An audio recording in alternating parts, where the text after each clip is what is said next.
रुद्राक्ष का रहस्य। एक रोमांचक शिव जी की कहानी। पांडवगढ़ के घने जंगलों के बीच स्थित था एक प्राचीन शिव मंदिर, जिसे रुद्राक्षेश्वर महादेव के नाम से जाना जाता था। कहा जाता था कि इस मंदिर में एक दिव्य रुद्राक्ष था, जिसे स्वयं भगवान शिव ने स्थापित किया था।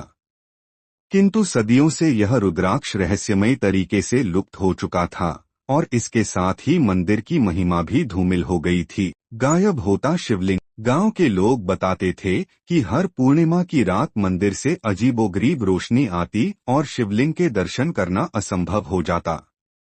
कई साधु संतों ने इस रहस्य को जानने की कोशिश की, लेकिन जो भी रात में मंदिर के अंदर गया, वह फिर कभी वापस नहीं आया। वीरेंद्र का संकल्प। वीरेंद्र एक साहसी युवक, जिसने वर्षों तक शास्त्रों और तंत्र विद्या का अध्ययन किया था, उसने इस रहस्य को सुलझाने का प्रण लिया। एक अघोरी बाबा ने उसे बताया कि इस मंदिर में एक शक्तिशाली नाग का वास है, जो उस रुद्राक्ष का रक्षक है। यदि कोई उस नाग को हरा दे तो उसे रुद्राक्ष प्राप्त हो सकता है। मंदिर में रात का भयावह मंजर। पूर्णिमा की रात वीरेंद्र ने मंदिर में प्रवेश किया। जैसे ही उसने अंदर कदम रखा, वातावरण अचानक बदल गया। शिवलिंग के चारों ओर एक नीली रोशनी फैल गई और एक भयानक नाग प्रकट हुआ। उसकी आंखें आग की तरह चमक रही थीं। नाग ने फुफकारते हुए कहा, जो भी रुद्राक्ष चाहता है, उसे शिव की कठिन परीक्षा से गुजरना होगा। शिव की परीक्षा। वीरेंद्र को 3 परीक्षाओं से गुजरना पड़ा। एक, माया का मोह। एक सुंदर स्त्री प्रकट हुई और उसे स्वर्ग सुख का प्रलोभन दिया।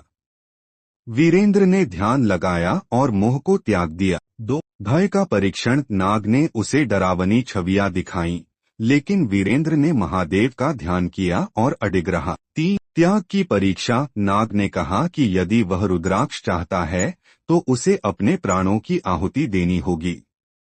वीरेंद्र ने सहर्ष स्वीकृति दी। शिव का वरदान। जैसे ही वीरेंद्र ने आत्मसमर्पण किया, पूरी गुफा भगवान शिव के जयकारों से गूंज उठी। नाग एक तेज प्रकाश में बदल गया और भगवान शिव प्रकट हुए। उन्होंने मुस्कुराते हुए कहा, वीरेंद्र, तूने भक्ति, धैर्य और त्याग की पराकाष्ठा दिखाई है। यह रुद्राक्ष अब तेरी अमानत है। इससे तुझे अपार शक्तियां प्राप्त होंगी, लेकिन इसे सच्चाई और भलाई के लिए ही प्रयोग करना। वीरेंद्र को दिव्य रुद्राक्ष प्राप्त हुआ और उसके साथ मंदिर की खोई हुई महिमा भी लौट आई।